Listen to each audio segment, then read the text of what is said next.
Allahumma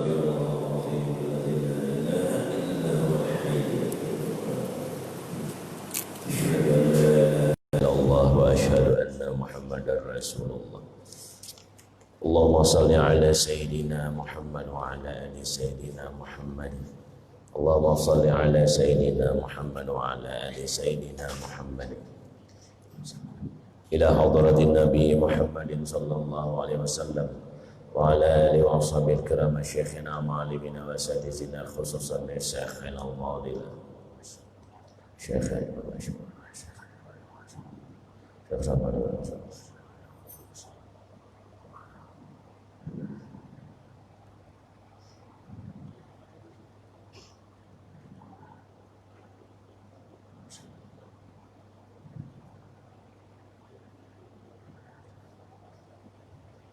والمعلمين وصلبين دين الله وابدال ونمر لأن الكريم يتغشى ويعلي درجات بالجنة وينفعنا ببركة علومهم وأنوارهم وسرارهم وخصوصياتهم وارزقنا صحبته ومحبته وتوفنا على من عيد علينا وأولادنا وذريتنا من بركة علومهم في الدين والآخرة بسر النبي وآل النبي من سر الفاتحة أعوذ بالله من الشيطان الرجيم بسم الله الرحمن الرحيم الحمد لله رب العالمين الرحمن الرحيم مالك يوم الدين إياك نعبد وإياك نستعين اهدنا الصراط المستقيم صراط الذين أنعمت عليهم غير المغضوب عليهم ولا الضالين رب اغفر لي ولوالدي بسم الله الرحمن الرحيم الحمد لله رب العالمين والصلاة والسلام على أشرف الأنبياء والمرسلين سيدنا ونبينا محمد وعلى آله وصحبه أجمعين سبحانك لا علم لنا إلا ما علمتنا إنك أنت العليم الحكيم ولا حول ولا قوة إلا بالله العلي العظيم وقال المؤلف رحمه الله تعالى وآدم نفعنا بجميع علومه في الدارين آمين ثم قال pada seluruh jamaah yang dirahmati oleh Allah Subhanahu wa taala, kita menyambung kembali pelajaran atau pengajian kitab Sifat 20 kita masih yang berkaitan dengan hukum syar'i yang kemarin sampai makruh. Seterusnya yang termasuk daripada hukum syara' yaitu mubah, artinya harus pada syarat, yaitu barang yang tiada dapat pahala jika dikerjakannya atau ditinggalkannya, dan tiada dosa jika dikerjakannya atau ditinggalkannya adanya. Disebut dengan harus. Namun Nabi kita Muhammad sallallahu alaihi wasallam bersabda, berapa banyak kata Nabi perkara yang harus dengan niat yang baik maka akan menjadi pahala, menjadi sunat. Padahal perkara itu harus. Makan harus, minum harus, membuat rumah yang besar harus. Tapi niat makan untuk takwa, niat makan untuk menguatkan ibadah, niat minum untuk menyegarkan tubuh supaya melaksanakan sembahyang, membaca Quran dan lain-lain lebih bersemangat. Maka dengan niat tadi akan diberi oleh Allah Subhanahu wa taala pahala. Jangankan demikian, terkadang perkara yang sunat bisa tidak dapat pahala. Kenapa perkara yang sunat tidak diberi pahala? Karena kita menganggap itu adalah perkara adat. Contohnya, setiap kita bangun tidur, kita disuruh bersiwak, menyikat gigi. Tapi ketika kita bersiwak, menyikat gigi, tidak ingat ini adalah sunnah, tidak ingat ini adalah suruhan Nabi kita Muhammad sallallahu alaihi wasallam. Dia hanya menganggap ini perkara adat biasa. Maka yang kita setiap harinya bersiwak, bersugi, menyikat gigi, tidak dapat pahala. Kenapa tidak dapat pahala? Karena menganggap itu perkara adat biasa. Sal bangun guring, sikat gigi. Nah, tapi kalau kita ingat, oh ini adalah sunnah Nabi SAW bersiwak, maka kita akan diberi oleh Allah Subhanahu wa Ta'ala pahala. Bahkan perkara yang harus ini Allah memberi pahala. Baulah rumah ganal, di dalamnya kita bikin kamar. Dalam kamar itu kita bikin WC, harus saja. Tapi apa niat kita? Kalau ada keluarga datang yang dari jauh, yang dari kampung, ini untuk nginapan di rumah, supaya nyaman, tidak ke dapur, tidak kemana, buatkan tempat buang air besar, buang air kecil. Dengan niat yang demikian, maka akan diberi oleh Allah Subhanahu wa Ta'ala pahala itu tadi. Itu bahagian daripada hukum syar'i. Sahih atau sah, barang yang ada lengkap padanya segala syaratnya dan segala rukunnya. Dalam amal, dalam ibadah ada yang memerlukan syarat dan rukun. Wudu, sembahyang, cukup syaratnya, cukup rukunnya, maka sah amal ibadahnya. Perkara amal, perkara ibadah, perkara apa saja dijelaskan oleh para ulama.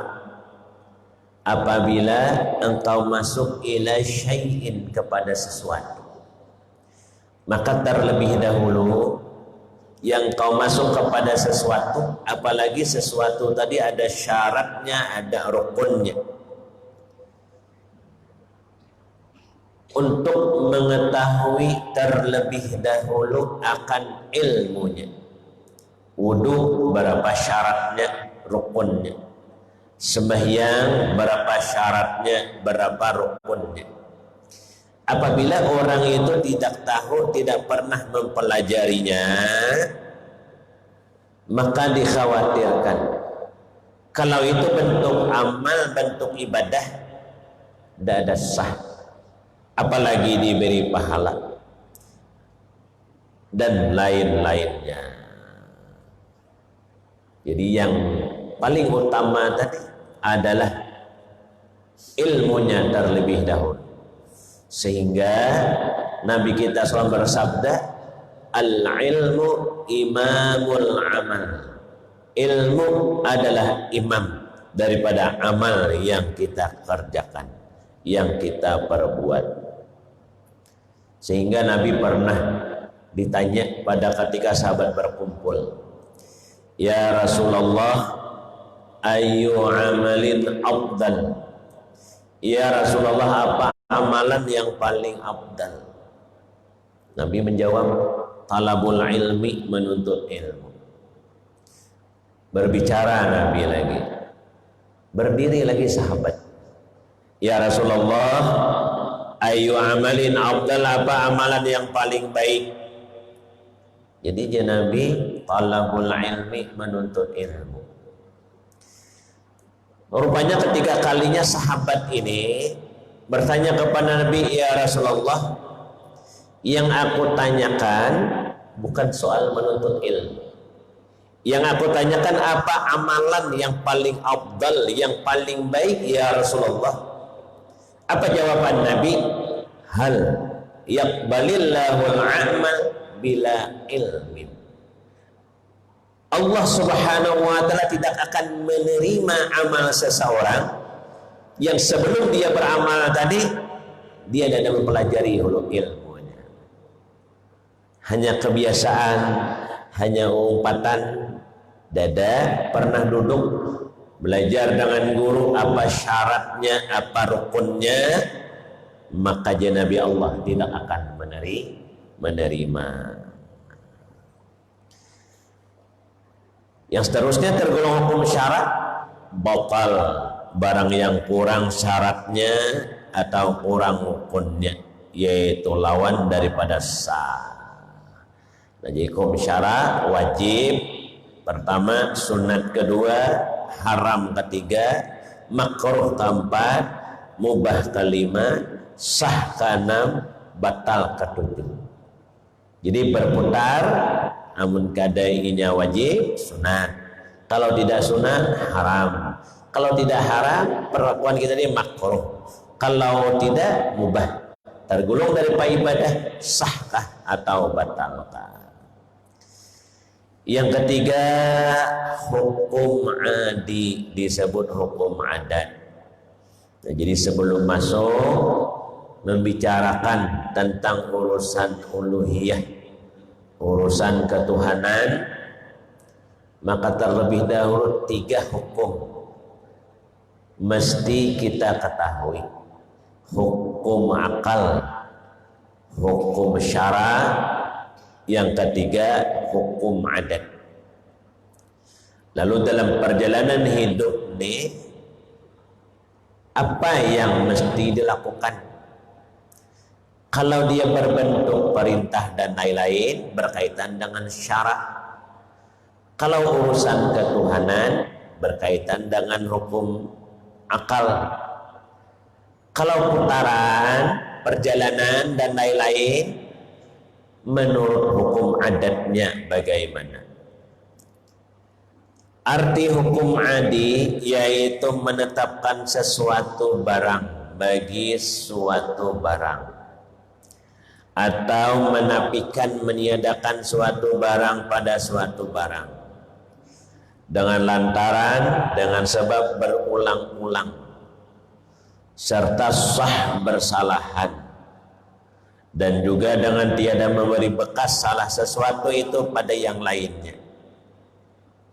Maka terbagi hukum adat atas 4 perkara yang tersebut.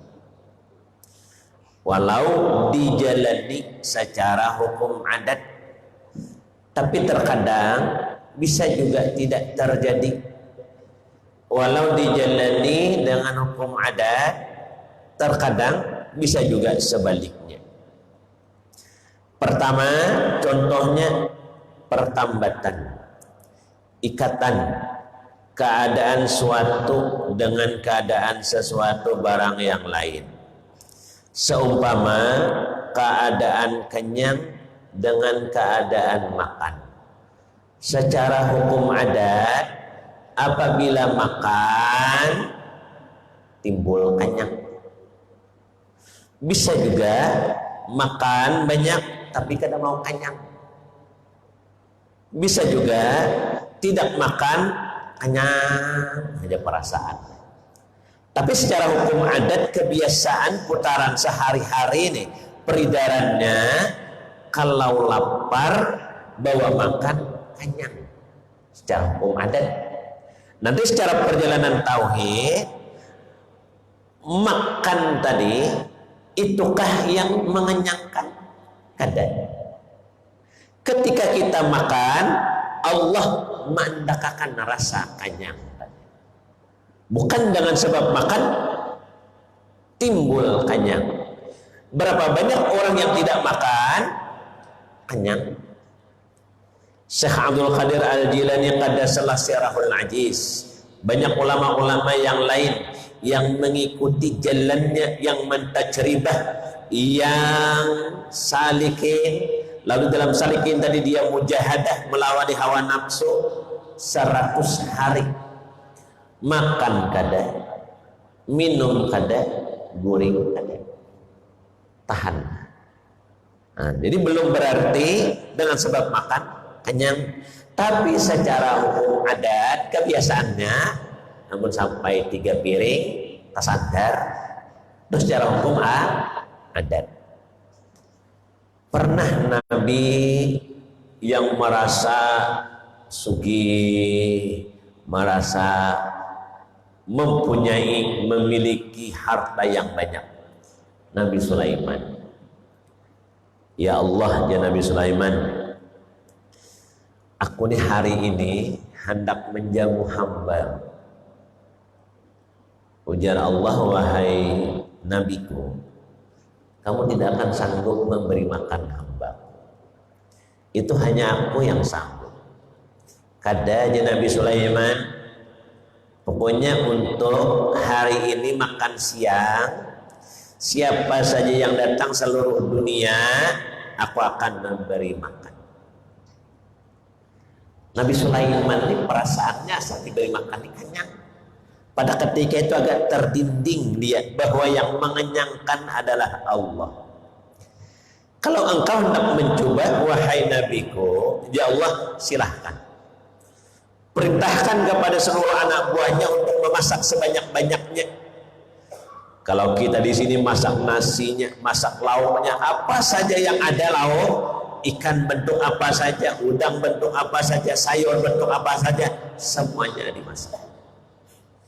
Lalu ya Allah, kalau sudah masak, cari tempat yang luas, lapangan. Pertama, ya Tuhan, aku hendak menyuruh satu makhlukku jadi yang makan, ikan.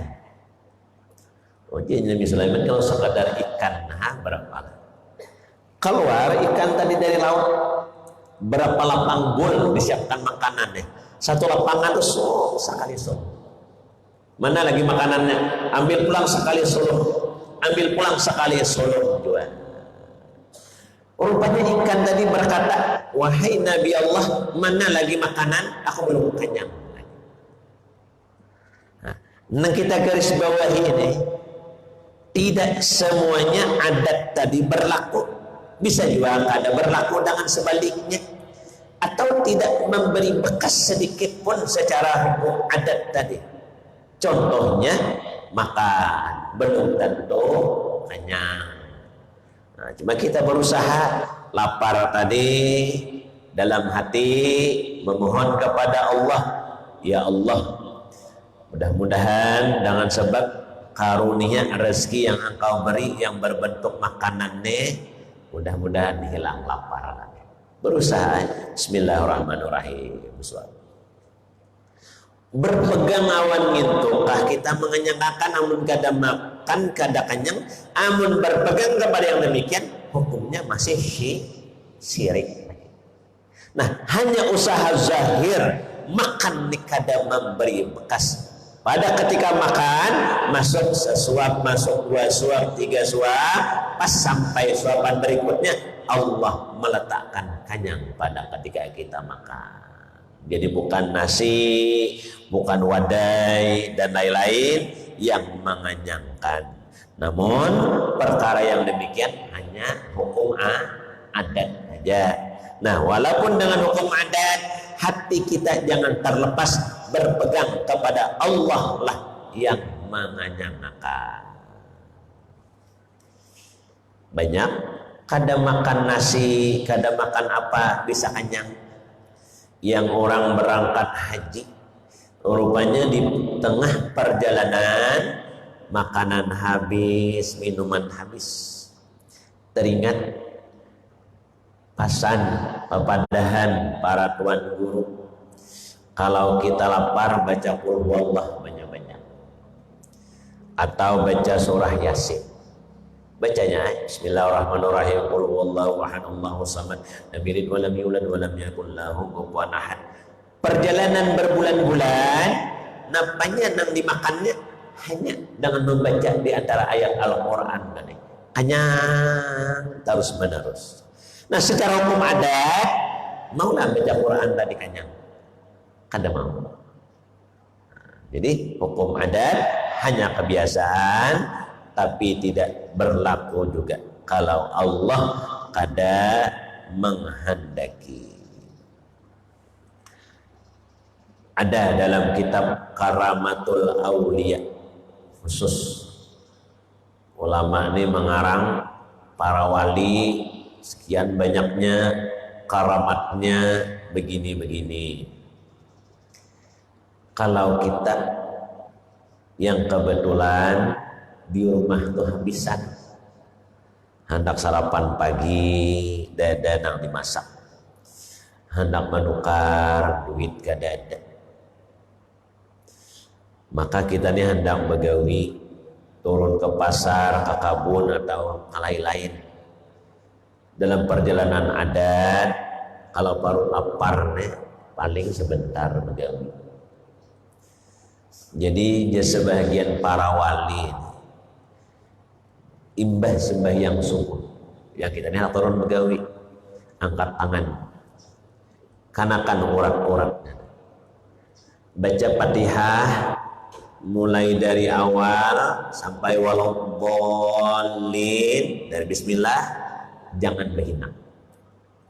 Imbah dibaca tadi, tiup, ludahkan ke tangan, tapi ludah tidak keluar. 7 kali kita membacanya. Sudah baca 7 kali dengan tidak bernapas, yang kita ludahkan, yang ludah dada keluar, usapkan ke muhana, anu ke seluruh badan. Maka ujar para aulia, dan sudah ditajribah, diuji oleh orang-orang yang memang tidak ada sesuatu hal yang dimakan diminum dari pagi sampai sore, bekerja lemah kada, apa kada, lapar kada, haus kada. Itu ada di antara faidah-faidah yang diriwayatkan oleh para aulia Allah Subhanahu wa ta'ala. Nah, model-model menyalahi secara hukum adat. Kita terutama orang kita tembilahan, kita mengetahui kitab Senjata Mukmin yang disusun oleh Tuan Guru Husin Qadari. Tuan Guru Husin Qadari ini ketika hari raya turun imbah di masjid. Kalau di Banjar hari pertama kita naik, makan soto, makan lontong, pokoknya setiap rumah tuh ada makan deh. Kalau di sana ini Tuan Guru disiapkan suruh singgah, Tuan Guru ini kada singgah, saumahan tuh menangisan. Apakah rumah kami ini nang ada barang haram? Apakah makanan kami nang kami sediakan kalau ada nang haram? Atau kami ini berusaha sebaratan igat? Kenapa Tuan Guru ini kada singgah? Garingan sa rumah. Jadi yang pengarang Senjata Mukmin Tuan Guru Husin Qadri ini bulik tumat di masjid sampai patang tuh menyinggahi rumah orang. Setiap singgah apa aja yang disuruhi makan habisnya, suruhi sepiring makan, sini suruh nambah makan, sampai 100 rumah 100 piring. Jadi heran kemana larinya makanan. Nah, keluarlah doa-doa yang kita dapat dari murid Sidin Kiai Husin Dahlan Martapura. Waktu itu ada belajar kitab ni beliau Tuan Guru Husin Qadri. Nah, karena mun hari raya kita hendak makan baca ya idi, wahai hari raya, al yaumu yaumul id, ya idi, wahai hari raya, bihaqi sayyidi Abdullah al-Qurasyi, ada hujungnya. Nah, baca usapakan tafarut, ibadah diusapakan karena kita singgah makan sini makan sini makan sini, kada mau lapar. Saya hukum ada amun makan kanyang taros bisa aja kadakanya. Atau yang pertama, jadi menurut hukum adat kebiasaannya apabila makan maka akan timbul kenyang dengan sebab keadaan makan. Kedua, pertambatan ikatan ketiadaan sesuatu barang dengan ketiadaan sesuatu barang. Namun kadang akan timbul yang lain. Seumpama ketiadaan kenyang dengan ketiadaan makan. Namun kadang makan lapar terus. Nah, namun bisa juga orang yang kadang makan kenyang perasaan. Tapi kebiasaan secara hukum adat apabila sawan sehari 2 hari kada makan kelaparan. Ketiga, pertambatan keadaan suatu barang dengan ketiadaan suatu barang. Seumpama pertambatan keadaan dingin dengan ketiadaan kain baju. Musim hujan kayak ini, angin kuat lalu dingin. Kenapa? Kada berbaju. Pasang baju kaos di dalam, pasang pulang baju di luar, ambil pulang jaket, hilang dingin. Menurut hukum adat. Banyak juga yang pakai baju, pakai selimut, dingin kada mau hilang. Ada di antara yang kita lihat orang tadi sakit, garing. Dah garing, ubun. Ambil pulang selimut yang lain, ambil pulang selimut yang lain. Tidak mau hilang dinginnya. Nah, jadi secara adat belum tentu, cuma kebiasaannya seperti demikian. Keempat, pertambatan ketiadaan sesuatu barang dengan keadaan suatu barang yang lain seumpama ketiadaan angus dengan keadaan air menyiram jua. Terbakar. Oh, kebetulan ada banyu siram, kada jadi terbakar, kada jadi hangus. Nah, itu menurut hukum adat. Habis sudah hukum akal, hukum syara, hukum adat. Di dalam perjalanan ini apa yang kita lakukan secara hukum adat, jalani adatnya. Kada mau berdiam tadi bagaimana? Amun seandainya memang takdir Allah Subhanahu wa taala hendak menjadikan aku sugih, sih kada bagagawian sugihan. Lari ke hakikatnya. Nah, secara perjalanan hukum adat, Nabi menyebut, ya Nabi, kalau engkau ingin hidup menjadi orang kaya, maka kata Nabi, berdaganglah. Hendak jadi orang sugih ini, suruh Nabi berdagang, berjualan. Kada mau berdiam. Nah, terkadang kekuatan hakikatnya begawi kada mau, apa kada mau, maka salah. Apalagi urusan ibadah yang dia berpandangan kepada langsung hakikat. Dalam perjalanan syariat kada dilaksanakannya syariat nih. Walau kada sembahyang, walau kada puasa, walau kada mengerjakan amaliyah ibadah yang lain, amun tulisannya aku masuk surga sih kada beramal. Nah, maka orang yang seperti demikian bisa menyebabkan kafir zindik. Al-haqiqatu, kata Imam Junaidi dan ulama ya tauhid yang lain, la yu'ayyiduhu bisyari'ah.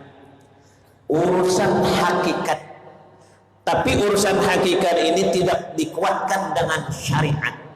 Dada sembahyang, dada puasa, dada amal-amaliyah agama, dada perjalanan sunnah yang mengikuti suruhan Nabi, mengumpati kelakuan Nabi dan lain-lain, kada ada. Ini hakikat aja.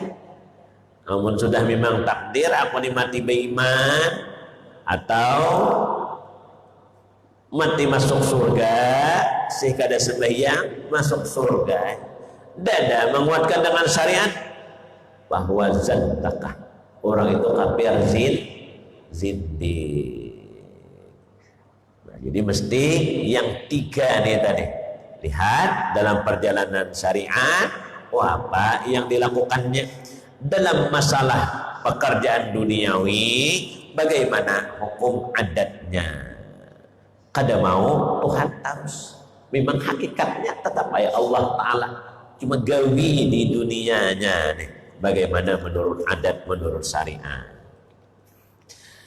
Bermula jika telah diketahui akan arti wajib syar'i dan wajib akli, bahwa keduanya itu berlainan makna, maka apabila dikata wajib atas tiap-tiap mukallaf, maka maksudnya lah wajib syar'i.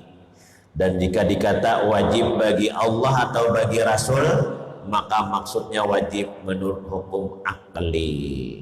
Jadi kalau berkaitan kepada hamba, wajibnya nih berarti wajib secara hukum syara'. Tapi kalau wajib bagi Allah, wajib bagi Rasul, namanya hukum akli. Dan demikian pula jika dikata jaiz bagi Allah atau harus bagi Allah, maka yang dimaksud adalah jaiz harus secara hukum akli yang berkaitan kepada uluhiyah. Dan jika dikata jaiz harus bagi mukallaf yang kepada manusia, membuat masalah umpamanya maksudnya jaiz artinya harus menurut hukum syara' jua. Bermula wajib bagi Tuhan Jalla wa'ajja, mulai memasuki membahas tentang urusan ketuhanan, untuk membuka hati melalui juga taufik, hidayah dan kehendak Allah yang dipilihnya, supaya hati tadi terbuka. Untuk apa terbukanya? Untuk bisa bertambah pengenalan kita kepada Allah Subhanahu wa ta'ala. Semakin kita belajar dan diamaliyahkan, Allah memberi anugerah yang memasukkan ilmu ke dalam hati, yang inti dari ilmu itu Allah akan memperkenalkan dirinya kepada kita. Kita ingin mengenalnya, walau misalnya belajar sifat 20, belajar pulang aqaidul iman, belajar pulang amal ma'rifat, belajar pulang kitab-kitab yang lain, sampai misalnya bertemu dengan orang yang ahlinya, belajarinya Darun Nafis, tapi Allah kadang memberi pengenalan tadi. Saya kayak apa kan mau. Kami aja tamat dah amal makrifat tuh 14 kali. Tapi masih setiap kejadian yang dihadapinya nih memandang kepada sabab. Sehingga kalau sabab tadi manusia masih nyalahkan orang. Belum bisa hatinya nih memandang kepada musabbibnya, siapa yang sebenarnya yang menjadikan perkara ini tadi. Kada kawan nambus, masih pandangan dari ke manusia, masih pandangan tadi ke ini dan lain sebagainya, dan tidak bisa mengambil hikmah sesuatu kejadian yang terjadi kepada dirinya. Oh, ini teguran Tuhan, berarti Allah nih hendak menyuruh berbuat yang lebih baik dari ini. Nah, selama orang tadi kada bisa memandang dengan mata hatinya, tidak berlaku di alam semesta kecuali Allah, dia memandang ada selain ini, yaitu makhluk manusia, lalu sandat di manusia nih aja nang maulah nih. Maka bagi dirinya akan menjadi berbahaya. Nah, jadi Allah perkenalkan melalui apa? Mesti melalui secara anunya belajar mengetahui tentang ketuhanan. Jadi wajib bagi Tuhan Jalla wa'ala dengan tafsir terperinci. Inilah 20 sifat yang telah berdiri dalil akli dan dalil naqli. Secara dalil akal, secara dalil naqli, Quran, hadis atasnya. Dan tersebut di bawah tiap-tiap satu sifat dengan maknanya.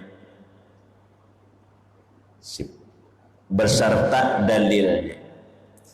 Apanya yang sifat 20 satu per satu kaidah. Wujud sampai akhir maknanya dalilnya yang mengatakan bahwa Allah tadi bersifat wujud dan seterusnya. Beserta lagi tersebut kepatutan kelakuan orang mukmin yang mengiktikat pada Tuhan yang bersifat dengan sifat itu, maka itulah kelakuan mukmin yang sempurna. Nah, jadi oleh pengarang ini mempelajari kita sifat 20 nih. Satu, wujud, artinya kaina ada, lawannya ada, mustahil tiada, dalilnya Allahul ladzi khalaqas samawati wal arda wa ma bainahuma. Sudah yakin Allah tadi ada, kaina apa amaliyahnya? Amaliyahnya ini dipraktek, ditanamkan ke dalam hati, dikeluarkan dalam setiap langkah nih tadi. Maka apabila bisa dia seperti demikian, dari satu sifat berpindah kidam, berpindah kepada yang lain, akhirnya akan timbul akhlak, perilaku, kelakuannya. Kelakuan siapa? Kelakuan orang mukmin yang sebenarnya. Tapi setelah mengamaliyahkan dengan i'tikad yang kuat. Adapun lain sifat Jalla wa Azza yang tiada ada hingga banyaknya. Amun dihitung sifat-sifatnya yang lain-lain tidak terhingga banyaknya. Maka wajib atas tiap-tiap mukallaf mengetahuinya dengan ijmal saja, dengan secara global. Di dalam perkataan muttasifun bikulli kamalin, artinya bersifat Allah Ta'ala dengan tiap-tiap sifat kesempurnaan. Itu paling kurang. Orang yang mempelajari urusan tauhid, urusan ketuhanan, inya sifat 20 wujud kita bakal kada hafal, kada dengar, apalagi sampai ke lain asma Tuhan dari Allah sampai as-sabur, apalagi nanti pembahasan lari ke tauhid zat kada ngerti. Cuma ada sesuatu yang melepaskan sudah kewajibannya belajar tentang tauhid, dia sudah meyakini apa yang diyakininya, Allah Tuhanku mempunyai sifat yang sempurna, sedikit pun tidak ada mempunyai sifat kekurangan, itu paling kurang. Nah, Allah mempunyai sifat yang sempurna, paling sedikit. Adapun yang mustahil pada Tuhan Jalla wa Azza dengan tafsir terperinci, maka adalah ia 20 perkara, itu lawan daripada 20 sifat. Wajib satu-satu persatu disebut sesudah sifat itu. Adapun yang mustahil pada Tuhan Jalla wa Azza dengan ijma ada di dalam perkataan munazzahun an kulli nafsin wa makhatara bil bal. Maha suci Tuhan daripada tiap-tiap sifat kekurangan dan maha suci daripada barang yang tercita-cita di dalam hati. Bermula inilah 20 sifat Tuhan Jalla wa Azza. Jadi habis sudah keterangan pembukaan. Nah, lalu memasuki kita kepada sifat 20. Yang pertama, Allah Subhanahu wa Ta'ala bersifat wujud, artinya ada, maka mustahil tiada. Allah Ta'ala ada, mustahil kada ada. Yang dihukum akal sudah disebutkan kemarin, mala yatasawwaru bil aqli adamu, tidak pernah sedikit pun dalam hati terlintas oleh keadaan-adanya Allah. Berarti pahamannya Allah tadi selalu ada. Itu secara ilmu tahun. Tapi di diri kitanya nih, ma'adakanlah akan zat yang wajibul wujud yang disebut dengan wujud. Adanya tadi diingatan, ingatlah awan Allah tadi. Adanya tadi di mana? Di hati. Di hati ini berzikirlah terus menerus sampai misalnya meresap ke daging, ke darah, ke tulang, ke sumsum. Dalam arti kata apa? Kada lupa lagi kepada Allah. Ingat terus menerus. Kenapa? Bahwasanya dia mengatakan ada, berarti ada terus menerus. Ada dalam apa? Dalam zikirnya itu tadi. Nah, jadi dia ulama muwahhidin, kita hanya sekadar ilmu Tuhan ada, tapi kan sesuai kita mengatakan Allah menyuruh dengan adanya diriku nih, ya Allah, fadzkurullaha katsira, maka hendaklah kamu sekalian sebut aku nih, zikir kepada aku nih, katsiran, banyak-banyak. Orang awam paling kurang sehari semalam menyebut Allah di luar sembahyang, menzikirkan kalimah la ilaha illallah, la ilaha illallah. Ini bagi orang yang dasar, orang yang di bawah, yang dirinya masih dikuasai oleh nafsul ammarah untuk menyebut Allah mesti dengan la ilaha illallah. Berapa kali sehari semalam? 300 kali, jangan kurang.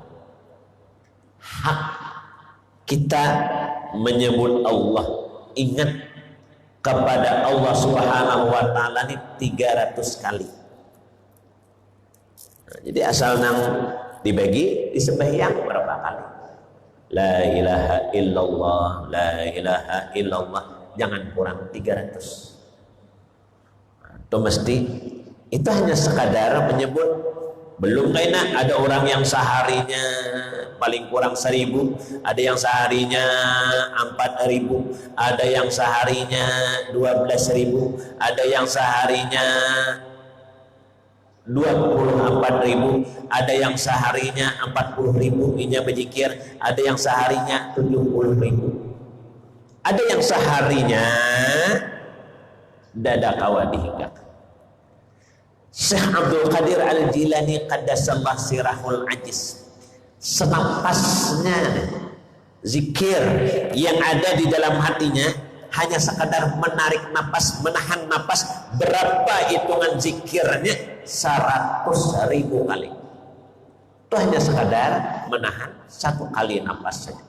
Sebab perjalanan kayaknya orang yang berzikir hati banding berzikir zahir, jauh kecepatan hati ini dibanding orang yang menyebut Allah dengan zahir.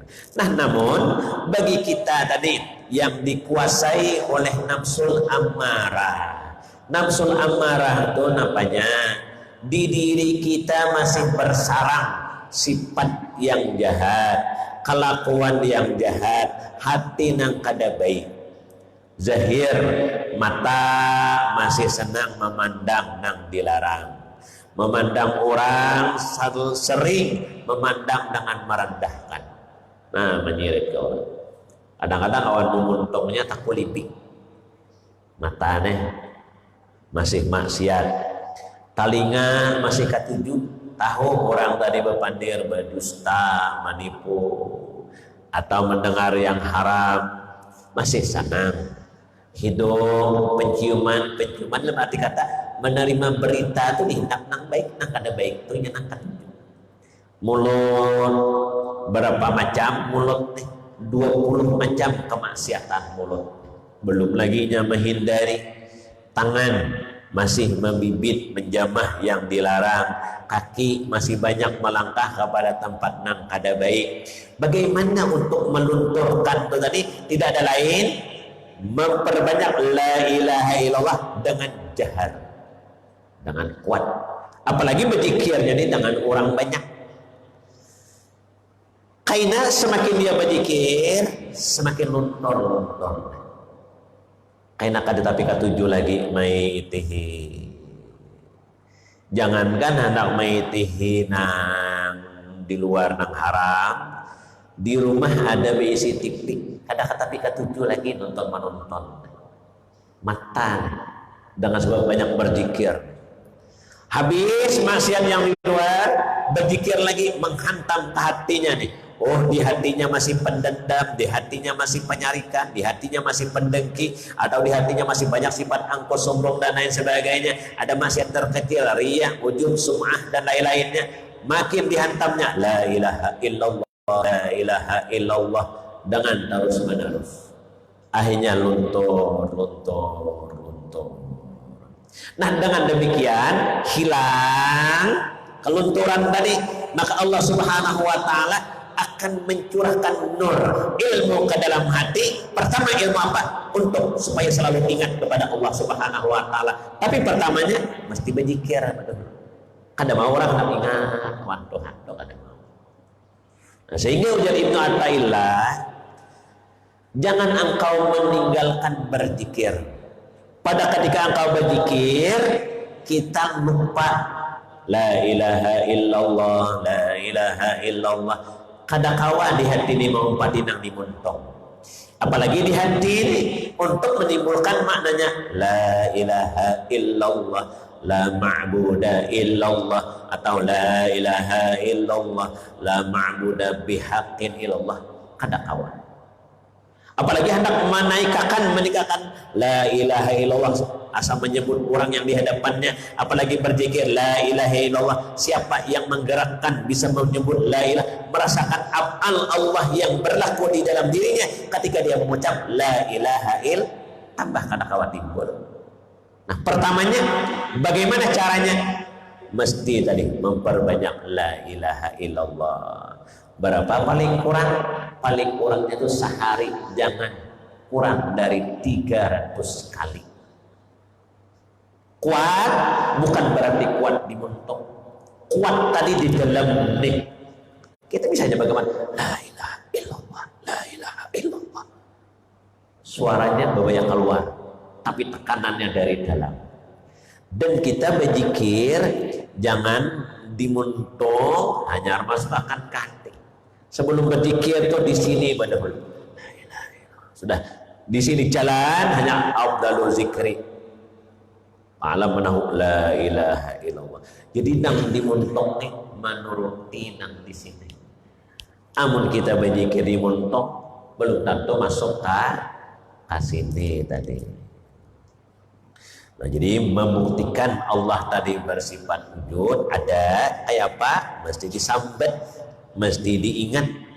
Dalilnya firman Allah, Allahul ladzi khalaqas samawati wal arda wa ma bainahuma. Allah Ta'ala juga yang menjadikan 7 lapis langit dan bumi dan barang antara keduanya. Maka patut bagi mukmin mengiktikadkan nih, dibuat keyakinan yang kuat dalam hatinya bahwa ia ingat pada Tuhan Allah Ta'ala, pada tiap-tiap yang maujud. Apa yang maujud? Allahul ladzi khalaqas samawat, melihat di langit, melihat bulan, melihat bintang, melihat awan, melihat rakun dan lain sebagainya. Ketika melihat yang dalam hati kita sudah bulat tadi, siapa yang menjadikan nang di atas tadi? Dengan sebab demikian melihat langit terlihat, melihatnya hati itu timbul ilmu, ada yakin, oh nih siapa nang mengulah Allah. Kalau tauhid itu nanti berjalan, hatinya tadi bersih, tidak ada yang lain dalam hati itu memikirkan dunia, memikirkan harta benda, memikirkan gawian dan lain-lain, tidak ada di hati. Bahkan dengan diri sendiri pun ingat kada terpandang lagi. Ketika memandang langit, oh ingat, ini siapa nambulah Allah, langitnya hilang, siapa yang wujud dalam ingatannya? Tidak ada lagi. Allah, Allah, Allah. Ada kita terpandang nang diciptakan malah tadi nih tak melihat langit. Paling bagusnya aja.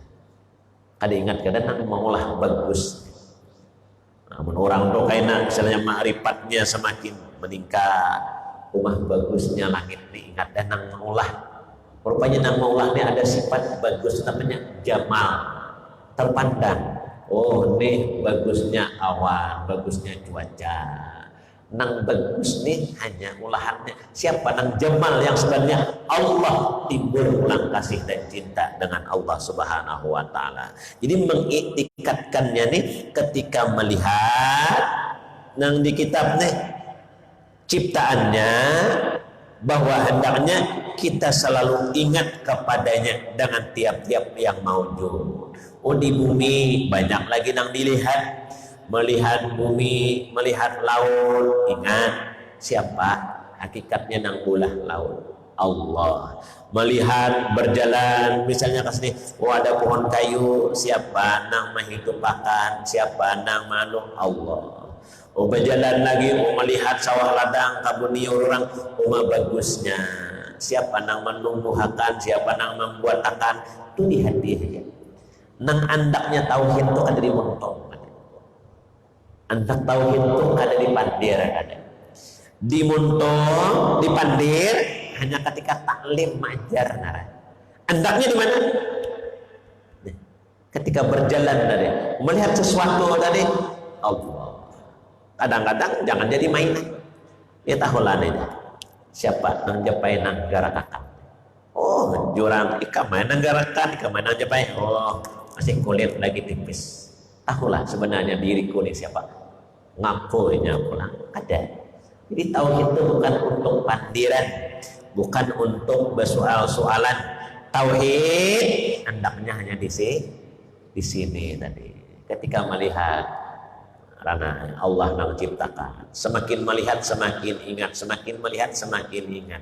Jadi nang ada di langit, nang ada di bumi, ini menjadi wasilah perantara untuk lebih mengingatnya. Ini menjadi wasilah perantara untuk lebih keruhanian, rasa dalam diri agar semakin dekat tadi. Melalui apa? Melalui zikir. Nah, wallahu a'lam bissawab. Nah, kayaknya disambung, diulangi ulang. Al-Fatihah. A'udzubillahi minasyaitonir rajim. Bismillahirrahmanirrahim. Alhamdulillahirabbil alamin arrahmanir rahim maliki yaumiddin. Iyyaka na'budu wa iyyaka nasta'in ihdinas siratal mustaqim siratal ladzina an'amta 'alaihim ghairil maghdubi 'alaihim waladdallin. Amin ya rabbi bil mustafa balligh maqasidana